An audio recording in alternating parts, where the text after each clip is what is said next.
እዛ ጋር ሰዎችን እየገደሉ እዚህ ጋርም መንግስት እንመራለን ማለት በፍጹም የሚቃረን ነገር ነው። ይሄ ጉዳይ መቼ ነው የሚቆመው የሚለውን ነገር ማንሳት ምናልባት ተገቢ ነው የሚሆነው። ለምሳሌ በሰሜን ኢትዮጵያ ጦርነት ላይ የሰብአዊ መብት ተሟጋች እንትኖች ጽሕፈት ቤቶች ተዘግተው የነበሩበት ሁኔታ አለ። እንትኖቹም አባላቶቹም ላይ ጥቃት ይደርሳል። በተመሳሳይም እነዚህ አሁን በኦሮሚያም ክልል ላይ ያሉት የሰብአዊ መብት ተሟጋች ጽሕፈት ቤቶች ላይ ጥቃት ይደርሳል ማለት ነው። መፍትሄውስ ምንድነው የሚለውን ነገር ብንዳስስ ጥሩ ነው። በቃ መንግስት ዜጎችን የመጠበቅ ሁኔታው ምን ያክል ደረጃ ነው? እስከምን ድረስ ነው? ዜጎችስ በመንግስት ላይ ያላቸው እምነትስ የምንተማመንበት መንግስት ነው ወይ? አሁን ያለን መንግስት በስልጣን ላይ ያለው መንግስት እኔን ፕሮቴክት ማድረግ አለበት። እንግዲህ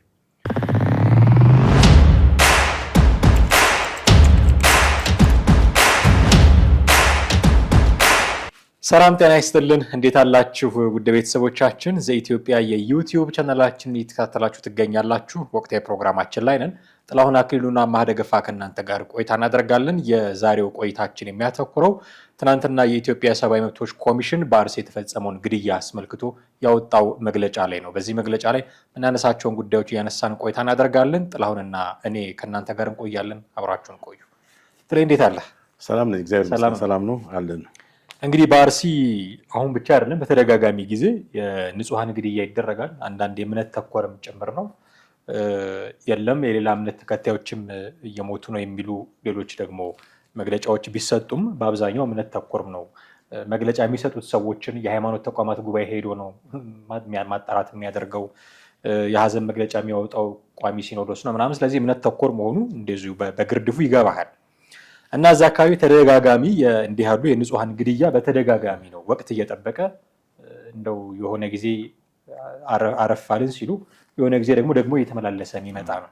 እና ይህንን አስመልክቶ ትላንትና የሰብአዊ መብቶች ኮሚሽን አንድ መግለጫ አውጥቷል። ጥቃቱን የፈጸመውም የኦሮሞ ነጻነት ሰራዊት ነው የሚል መግለጫ ነው። ባለፈው ታስታውስ እንደሆነ የሃይማኖት ተቋማት ጉባኤ ያወጣው መግለጫ ላይ በአርሲ የሚገኙ ፋኖች ናቸው ይህንን ጥቃት ያደረሱት የሚል መግለጫ አውጥቶ ነበረ።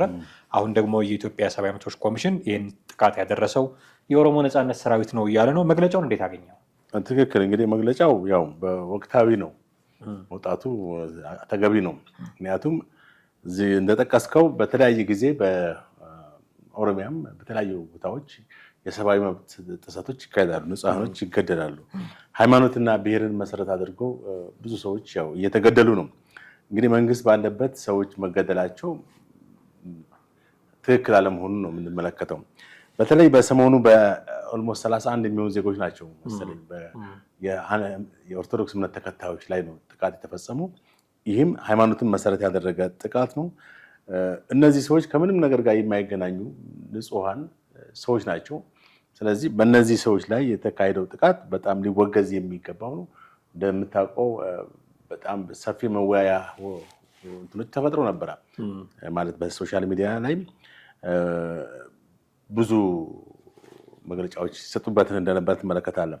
የኢትዮጵያ ኦርቶዶክስ ተዋሕዶ ቤተክርስቲያንና የኢትዮጵያ እስልምና ጉዳዮች ጠቅላይ ጽሕፈት ምክር ቤትም ድርጊቱን በጣም በአንክሮ አውግዘው መንግስት እነዚህን ጥቃት ያደረሱ ሰዎችን ወደ ሕግ እንዲያመጣ ጠይቀዋል።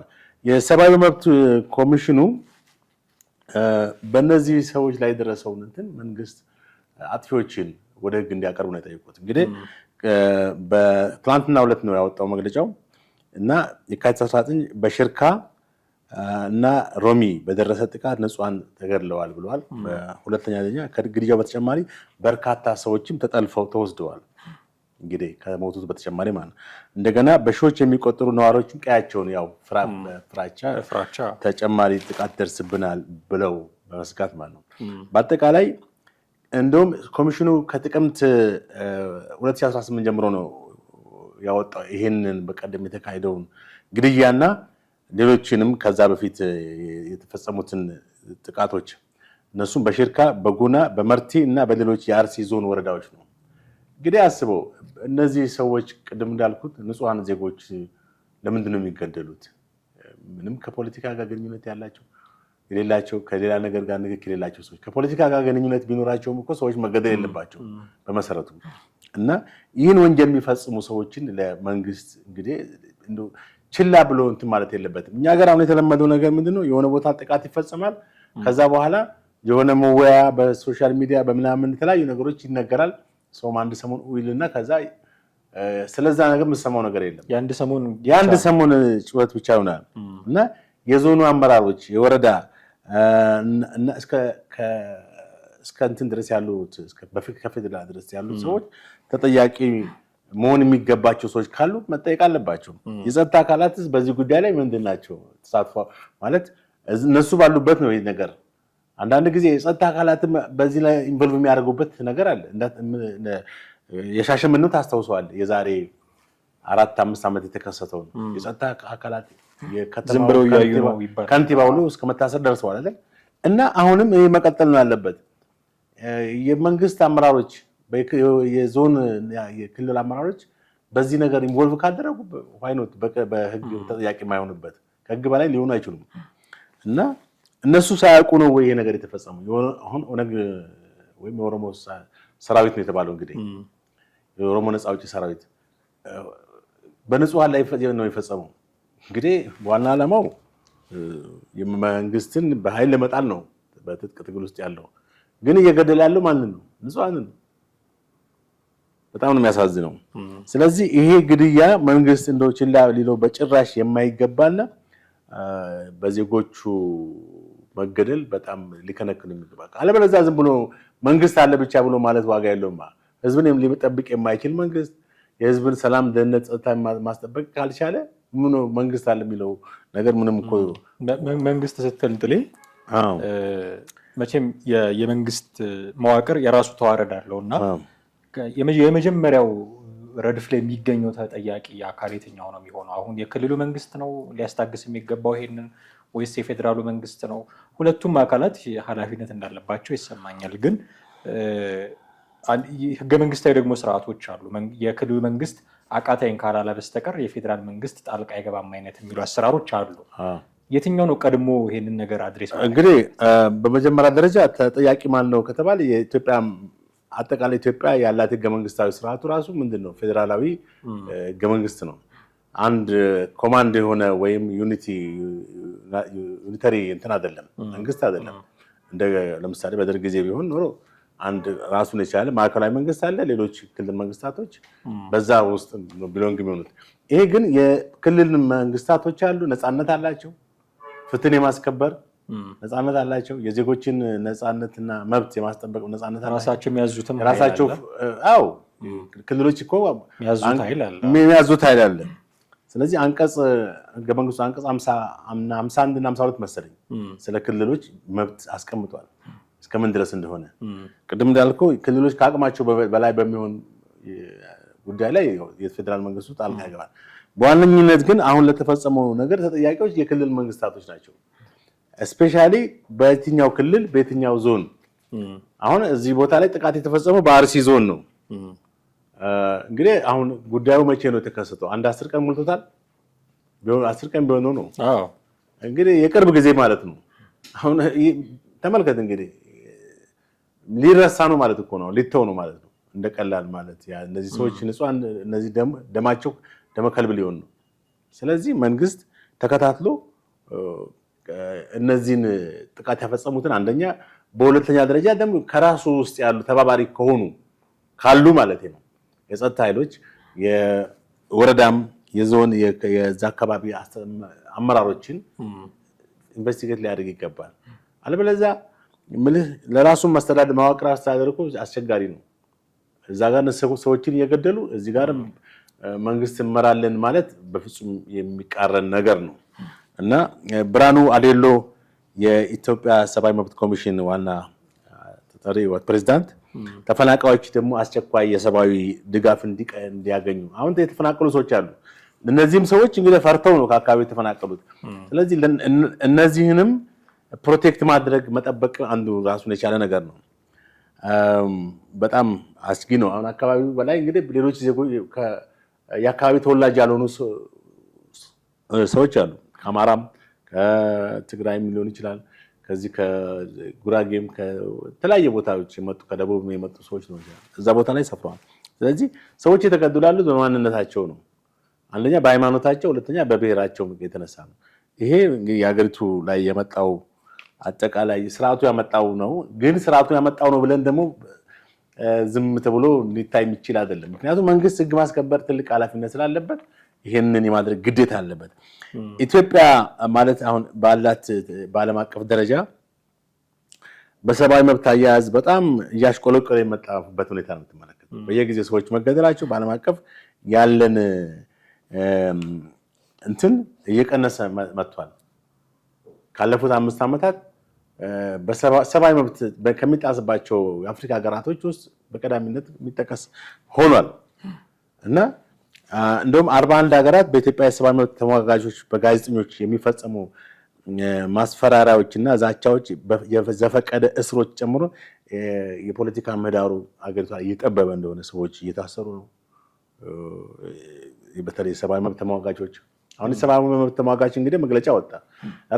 በዛ በክልሉ ባለው ብራንች ኦፊስ መሰለኝ እንግዲህ መረጃዎች ተሰብስበው እሱ ራሱ ጥቃት ውስጥ የሚገባበት ሁኔታ አለ። ለምሳሌ በሰሜን ኢትዮጵያ ጦርነት ላይ የሰብአዊ መብት ተሟጋች እንትኖች ጽሕፈት ቤቶች ተዘግተው የነበሩበት ሁኔታ አለ።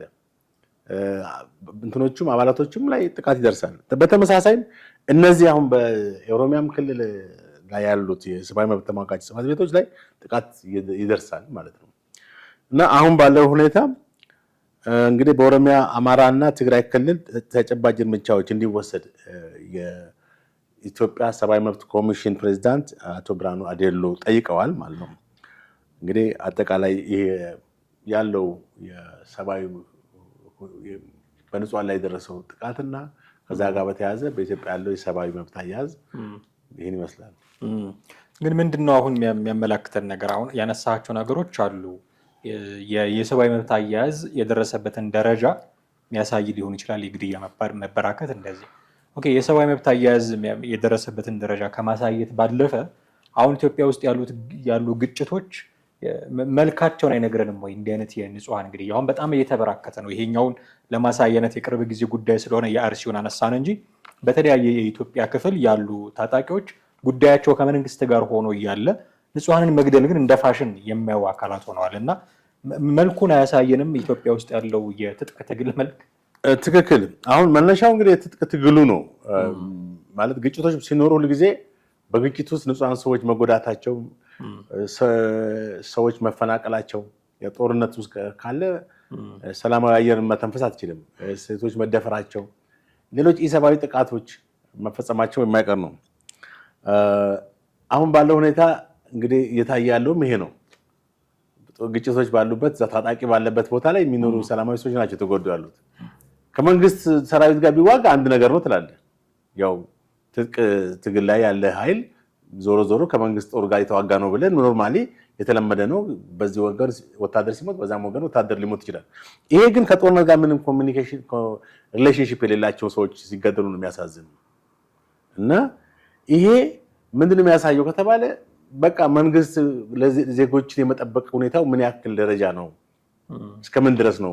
ዜጎችስ በመንግስት ላይ ያላቸው እምነትስ የምንተማመንበት መንግስት ነው ወይ? አሁን ያለን መንግስት በስልጣን ላይ ያለው መንግስት እኔን ፕሮቴክት ማድረግ አለበት። እንግዲህ የኔን ደህንነት፣ የኔን ጸጥታ፣ ሰላም ማስጠበቅ አለበት። ማለትም አጠቃላይ እንደ አንድ ዜጋ ሁሉንም ሰዎች የማስጠበቅ ግዴታ አለበት። በተለይ በሰዎች በብሔራቸው በሃይማኖታቸው ምክንያት የሚደርስባቸውን ጥቃት በጣም አደገኛ ስለሆነ እነዚህን ሰዎች መጠበቅ ግዴታ ነው። አሁን እኮ በኦሮሚያ ክልል በአብዛኛው የአማራ ተወላጆች በየትኛውም የኦሮሚያ ክልል አሉ አሁንም አይደል? ስለዚህ ለጥቃት የተጋለጡ ናቸው። መንግስት ካልጠበቃቸው፣ መንግስት ባለው የጸጥታ መዋቅር መልህ አገሪቷን የመጠበቅ ሁኔታ ካልጠበቃቸው አሁንም እኮ ለጥቃት ተጋላጭ ናቸው። ነገ ተነስቶ እኮ አሁንም ይሄን ያክል ሰዎች ተገደሉ እንደዚህ እምነት ተከታዮች ሊባል እኮ ይችላል። ምንም ከዚህ ከእንትኑ ጋር ግንኙነት የላቸው ሰዎች ማለት ነው። አሁን የሚያሳዝን በዚህ ጋር የምትመለከተው ከኦሮሚያ ክልላዊ መንግስትም ሆነ ከፌዴራል መንግስት የተሰጠ መግለጫ የለም። ይህ በጣም ከባድ ነው። ስለዚህ መግለጫ መስጠት አለበት በሟቾች ላይ። አሁን ከውጭ የምንሰማው ነገር ነው እንግዲህ እስካሁን ድረስ ያለው እንጂ ኦሮሚያ ክልላዊ መንግስት በዚህ ነገር ላይ ለምን መግለጫ አይሰጥም? የፌዴራል መንግስትስ ለምን ዝም ይላል? ምክንያቱም የሰው ህይወት ነው። ዋነኛነት እኮ መንግስት የሚለው አገረ መንግስት ስንል ህዝብ ያለው ነው፣ ቴሪቶሪ ያለው ነው፣ ዓለም አቀፍ እውቅና ያለው ነው፣ ሌሎች የራሱ ህገ መንግስት ያለው መንግስት ነው አይደለ? በይበልጥም ደግሞ መንግስት ስትል ባዶ መንግስት ሊሆን አይችልም። የሆነ ኢምፒቲ ህዝቡ በውስጡ መኖር አለበት። ህዝቡ ደግሞ የራሱ ደህንነት፣ ሰላም፣ ጸጥታ የመሳሰሉ ነገሮችን ማስጠበቅ አለበት። አለበለዚያ መንግስትም ብሎ ስለ ልማት ብቻ እንደው ስለ እድገቱ ብቻ የሚያወራ ከሆነ ስለመጣው ኢኮኖሚ ፕሮግረስ ብቻ የሚያወራ ከሆነ ዋጋ የለውም። ለዚህ ነው ብዙ ሰዎች ተቃውሞም እያቀረቡ ያሉት በመንግስት ላይ። መንግስት በኢኮኖሚና በተለያዩ የልማት ሁኔታዎች ላይ ጥሩ ውጤት ያመጣ ነው። በተጓዳኝ ደግሞ በዚህ በህዝቡ ላይ ማለት ህዝቡ ሰላም እንዲያገኝ ወጥቶ እንዲገባ አሁን በተለያዩ ቦታዎች ላይ እኮ በጣም የጸጥታ ሁኔታዎች አሁን ማስጊ ናቸው። እንግዲህ አስብ አሁን በዚህ ሁኔታ ወደ አርሲ አካባቢ ሄዶ መኖር እኮ ከባድ ነው። ሰዎችም የተፈናቀሉ ነው። እና መንግስት ሁለቱንም ፕሮፖርሽናሊ ፓራላል ማስኬድ አለበት። ለልማቱም ትኩረት እንደሚሰጠው ሁሉ ለዜጎች ሰላምና ደህንነትም ትኩረት መስጠት አለበት። አለበለዚያ ዋጋ የለውም። አንዱን ጥሎ ሌላውን አንጠልጥሎ አንዱን ይዞ ሌላውን እንትን ብሎ መሄድ ይሄ ጉዳይ መቼ ነው የሚቆመው የሚለውን ነገር ማንሳት ምናልባት ተገቢ ነው የሚሆነው። እግረ መንገድን አያይዘህ ግን መፍትሄውስ ምንድን ነው የሚለውን ነገር ብንዳስስ ጥሩ ነው። እንግዲህ መቼ ነው የሚቆመው? መቼም ህዝብ ሊያስቆመው አይችልም፣ ወይም እንዲቆም ስለፈለግን ብቻ ሊቆም አይችልም። አሁንም ኃላፊነት ያለበት መንግስት ነው። ሊያስቆመው የሚችለው መንግስት ነው። እነዚህ ታጠቁ ኃይሎች አሉ። እንግዲህ ምልህ በሰሜን በኩል ያው ፋኖ ኦልሬዲ 2 ዓመት በላይ ጦርነት ከፍቷል። እንግዲህ ያንን መንግስት በአፉ አቆሙ ሊል አይችልም። እየተዋጋ ነው አይደለ? እየተዋጋ ነው። ተክሳጽም ቢልክልባቸው ወይም እንዲያቆሙ ማስፈራሪያ ቢሰጥ ዋጋ የለውም። ጠንካራ ጸጥታ ኃይል ያስፈልገናል። ለምሳሌ አሁን በኦሮሚያ ክልል ላይ እየተካሄደ ባለው እንደዚህ አይነት ግድያዎች የኦሮሚያ ክልል ምን ያክል ነው እንትኑ ፖቴንሻሉ ማለት አልቻለም ወይ ኮምፕሊትሊ? ወይ እነዚህ ሰዎች በሆነ አሳቻ ታይም ላይ የጠበቁ ነው ግድያ እየፈጸሙ ያሉት? በእነዚህ ሰዎች ላይ ብቻ አይደለም። እንግዲህ ከዚህ በፊትም እዚህ መድረክ ላይ ተነጋግረናል። ብዙ ሰዎች በትራንስፖርት እየሄዱ መኪናው ታግቶ እንደገና ጠቅላላ ወርደው የኔ ያክል ብር አንጣ የኔ ያክል እንትን አንጣ እስከ 1 ሚሊዮን 3 ሚሊዮን የሚጠየቃበት ሀገር እኮ ነው ያለ ነው። ይሄ በጣም ለነሱ በቃ 1 ሚሊዮን እንደ ትንሽ ብር የሚጠይቁ ነው ይመስላቸው፣ እንደቀላል ማለት ነው። ይሄን ብር ስታመጡ ነው ምን ለቅላችሁ ያገትነው ሰው ብሎ ብዙ ሰዎችን አግተዋል ታውቃለህ። አሁን ይሄ በኖርማሊ መንግስት ባለበት ሀገር እንደዚህ መከሰቱ ራሱ አሳፋሪ ነው። መንግስት ማፈር አለበት። ምክንያቱም ጸጥታ ፖሊስ ያለው ፌዴራል ሰራዊት ያለው መከላከያ ያለው መንግስት ዜጎቹ በየቦታው እየሄዱ የሚታገቱና የሚገደሉ ከሆነ ምን ዋጋ አለው? እና ሊያስቆም የሚችለው መቼ ነው የሚያበቃው የሚለው የኢትዮጵያ ፌዴራላዊ መንግስት ነው እንግዲህ መቼ እንደሚያበቃ ሊናገር የሚችለው እንጂ እኛ በምንሰጠው ኦፒኒየን አይደለም። መንግስት መቼ እንደሚያበቃ ራሱ በቁርጠኝነት መነሳት አለበት። በቃ ከዚህ በኋላ አሁን ምሳሌ እሺ ያኛውን የተዋጋ ነው እንበል፣ በሰሜን ያለውን የፋኖን ኃይል የሸኔውስ አሁን የሸኔው እኮ ነው አሁን ወይ ፊት ለፊት የሚዋጋ አይደለም፣ ንጹሃንን እየገደለ ያለው እንደ ወንድ ወጥቶ የሚዋጋ አይደለም አይደል? ምንም በቃ ራሳቸውን መከላከል የማይችሉ ሰዎችን ነው እየገደለ ያለው። ራሳቸውን ፕሮቴክት ማድረግ አንድ ሰው መሳሪያ ካለው ራሱን መከላከል አይችልም። እንግዲህ አህያውን ፈርቶ ዳውላውን አይነት ነገር ነው። ስለዚህ መንግስት እነዚህን እንትኑ ሊያስቆምና በቃ ቹሊ ወይንም የመጨረሻ እንትናቸውን ሊዘጋ ምዕራፋቸውን ሊዘጋ ይችላል። ለምሳሌ በወለጋ አካባቢ አሁን ብዙ ተዳክሟል ይባላል። ኦነግ ሸኔ ሰራዊት ነው አሁን ሽፍት አድርጓል ማለት ወደ አርሲ ስፔሻሊ ኃይል እያገኛለው አርሲ አካባቢ ላይ ነው። እና ያንንም ደግሞ ኦሮሚያ ክልላዊ መንግስት የዛ ዞን ፖሊስ ሰራዊት በጣም ትኩረት ሊሰጠው ይገባል። እንደው ያሳዝነኛል ብቻ አንዳንድ ጊዜ ስታስበው ይሄን ሳይሰሩ ስራ ሲገቡ በጣም ያሳፍራል። ፖሊሶቹ እዛ ያለው ጸጥታ ኃይል እዛ ያለው የፌዴራል ፖሊስም እንኳን አለ በቅንጅት መስራት ይችላሉ። ግን ይሄ ሁሉ አልሆነም። መፍትሄው ደግሞ ኢትዮጵያ እንደ ሀገር እንግዲህ ዓለም አቀፍ አካል ነች። በአሁኑ ሰዓት በተለያየ ሀገራት እየተወቀሰች ነው። የተለያዩ ዓለም አቀፍ የሰብአዊ መብት ተቋማትም ሪፖርት እያቀረቡባት ነው። እንደ ሰብአዊ መብት ኮሚሽን አሁን ኢትዮጵያ ውስጥ ያለው ሰብአዊ መብት ኮሚሽን ጥሩ ነው ያደርጋል ያለው እንቅስቃሴ። ኢትዮጵያ ለዓለም አቀፍ የሰብአዊ መብት ሕግጋት ተገዥ መሆን አለባት። የሚወጡ ሪፖርቶችን ችላ ማለት የለበትም መንግስት። የሀገሪቷን ገጽታ ነው እኮ የምንገነባው አይደል? መንግስት ለምንድን ነው ኮሪደር ልማት እንደዚህ ሲፈጋና ይሄን ሁሉ የሰራው? ገጽታ ግንባታ አይደል? ከተማ ውበት ዝም ብሎ ለጌጥ አይደለም። ይሄ ደግሞ በዓለም አቀፍ ደረጃ ትልቅ ክብር እንዳሰጠን ይታወቃል። በአፍሪካ ህብረት ብዙ እንትኖች። በተመሳሳይም ኢትዮጵያ እኮ ምን ዋጋ አለው? ከተማው ያማረ ነው ግን ሰብአዊ መብት የሚደፈጥባት ሀገር ናች ብትባል ምን ዋጋ አለው? እና ለዓለም አቀፍ ህግና መሪዎችን መገዛት ያስፈልጋል። ሌላው ደግሞ እነዚህ 41 ሀገራት ያወጡት ሪፖርት ላይ የሽግግር ፍትህ ፖለቲካዊ አተገባበር፣ የሽግግር ፍትህ እንግዲህ አካውንታቢሊቲ ተጠያቂነትን ነው። ከዚህ በፊት ጥፋት ያጠፉ ሰዎች በምን ላይ ናቸው ያሉት? ማለት የፖለቲካ ጥፋት ማለት ነው። ፖለቲካዊ በህግ ሊያስጠይቃቸው የሚችሉ ፖለቲካል መሰር ተገና አድርገው በህግ ሊያስጠይቃቸው የሚችሉ ወንጀል የፈጸሙ ሰዎች እንዲገደል ያስገደሉ አመራሮች ካሉ እስከ መቼ ዝም ይባላሉ? እነዚህ ሰዎችን ወደ ህግ ማምጣት ሁኔታ ወሳኝ ነው። የሽግግር ፍትህ ተብሎ ተጀምሮ ነበር፣ አሁን ተጓቷል። ይህን ማፋጠን የመንግስት ኃላፊነት ነው እና እንደዛ ነው። በጣም ጥሩ መፍትሄ ሀሳቦች አንስታል። ጥሌ እጅግ አድርጌ ያመሰግናለሁ። በአርሲ ብቻ ሳይሆን በየትኛውም የኢትዮጵያ ክልል ንጹሐንን ኢላማ ያደረገ ጥቃት መፈጸም የለበትም የሚለውን መልእክታችንን እያስተላለፍን እኛም ፕሮግራማችንን እዚህ ላይ መቋጨት ይኖርብናል። እጅግ አድርጌ ያመሰግናለሁ። ውድ ቤተሰቦቻችን እናንተም ከኛ ጋር ነበራችሁ ቆይታ እጅግ አድርገን ነው የምናመሰግናችሁ። የዛሬው ፕሮግራማችንን እዚህ ላይ አብቅተናል። አብራችሁን ስለነበራችሁ ስለተከታተላችሁን እጅግ አድርገን እናመሰግናችኋለን። በሚቀጥለው ፕሮግራም በሌላ ርዕሰ ጉዳይ እንጠብቃችኋለን። የትኛውም አይነት ሀሳብና አስተያየት ሲኖራችሁ ከታች ባለው የሀሳብ መስጫ ሳጥን በኩል ልታደርሱን ትችላላችሁ። የዛሬውን አበቃን። ጤና ይስጥልን።